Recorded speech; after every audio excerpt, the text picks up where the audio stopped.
You leave your house on an ordinary morning. The street looks exactly the same.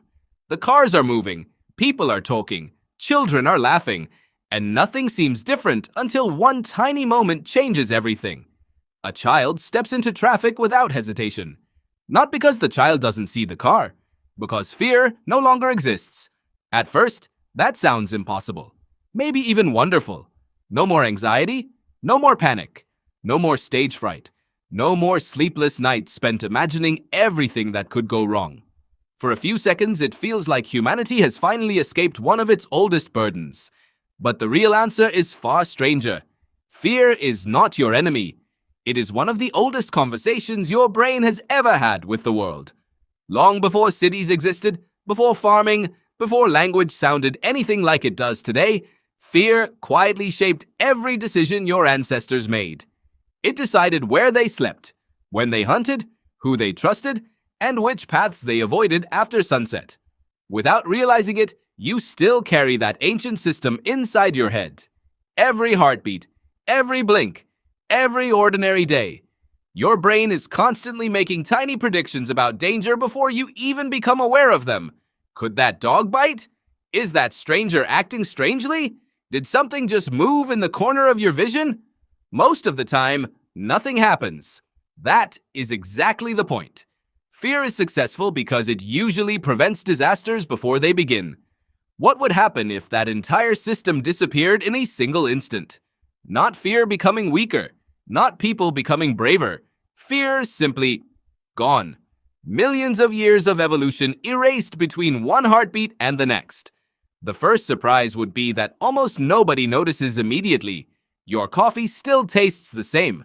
The sky is still blue. Your memories are still there. Your personality seems unchanged. Then the invisible safety systems begin to fail. You stop checking both directions before crossing the road. You climb higher without thinking. You drive faster. You ignore warning signs. Not because you become reckless, because caution itself has vanished. Fear is often confused with panic. They are not the same thing. Panic is what happens when fear overwhelms your ability to think. Fear itself is something much quieter. It is the gentle voice that whispers, "Maybe don't do that." That whisper has kept humans alive for an astonishing amount of time. Long before hospitals, long before police, long before seatbelts. Your ancestors survived because they avoided thousands of tiny risks that never became dramatic stories. History remembers the fearless heroes. Evolution remembers the careful survivors. If you could travel back 100,000 years, you would probably think ancient humans lived in constant terror. The truth is more surprising. Most of the time, they were calm. They laughed. They cared for children. They told stories around fires. But underneath those ordinary moments, their brains never stopped scanning the environment for small signs that something had changed. A broken branch, a strange smell, an unusual silence. These tiny clues mattered because danger rarely announced itself. Your brain still works the same way. Deep inside your head is a small almond-shaped structure called the amygdala. The name sounds complicated.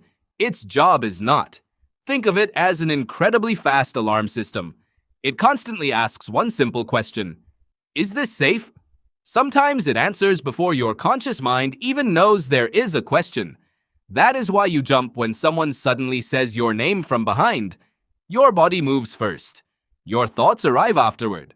The neuroscientist Joseph Ledoux spent decades studying this process and showed that the brain has extremely fast pathways for detecting potential threats, allowing reactions to begin before full conscious analysis catches up. That delay can be tiny, only fractions of a second. But across human history, those fractions of a second often separated survival from disaster. Imagine removing that system overnight. A climber reaches for unstable rocks without hesitation. A swimmer ignores powerful currents. A worker forgets that electricity is dangerous. Nobody feels nervous. Nobody feels cautious. Nobody feels the need to double-check. At first, the world becomes strangely peaceful. Arguments become rarer. People speak their minds without worrying about embarrassment. Standing on a stage feels no different than sitting alone in a room. Job interviews lose their tension. First dates lose their awkwardness. Public speaking becomes ordinary. It sounds almost perfect. until another problem appears. Fear is deeply connected to learning. The psychologist B.F. Skinner showed how consequences shape behavior. When actions repeatedly lead to unpleasant outcomes, people gradually avoid them. Fear strengthens that lesson. Touch a hot stove once. Your brain remembers, almost instantly. Without fear, painful experiences lose much of their protective power. You might touch the same stove again, not because you forgot, because nothing inside you insists that you should avoid repeating the mistake. The same thing happens socially. You stop worrying about hurting other people's feelings. You interrupt conversations. You ignore personal boundaries. You reveal dangerous secrets, not from cruelty, simply because your brain no longer anticipates negative consequences. Something even stranger begins happening inside society itself. Trust starts collapsing. That sounds backwards. Wouldn't fearless people trust everyone? Exactly. And that becomes the problem. Scams become easier. Manipulation spreads faster. People willingly follow dangerous ideas because nothing warns them to be skeptical. Fear is often criticized for making people suspicious. But healthy suspicion is one of civilization's hidden safety features. Without it, deception becomes effortless. The emotion you wanted to eliminate turns out to be protecting far more than your physical body. It protects your judgment. It protects your future. It even protects your relationships. And the biggest surprise is still waiting. The biggest surprise is that fear does not work alone. It is woven into almost every other emotion you experience. Take love. At first, they seem like complete opposites. One feels warm, the other feels cold. But think about the moment someone you deeply care about is in danger. Your heart races, your breathing changes, you move without thinking. That reaction is powered by fear, not fear for yourself. Fear of losing someone important. Remove fear, and love changes with it. Parents become less protective, friends become less cautious, communities become less willing to prepare for disasters before they happen. The emotion that once seemed negative quietly held many positive behaviors together. Scientists have seen glimpses of this in rare medical cases. The neuroscientist Ralph Adolphs studied a woman known in research as SM, whose amygdala was severely damaged. She experienced remarkably little fear in situations that most people would find dangerous, offering researchers valuable insight into how essential fear is for recognizing and avoiding threats. Her life revealed something unexpected. Living with almost no fear was not freedom. It created new dangers.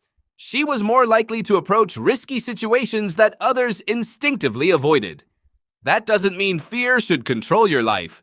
It means fear has a purpose. Like pain. Nobody enjoys pain.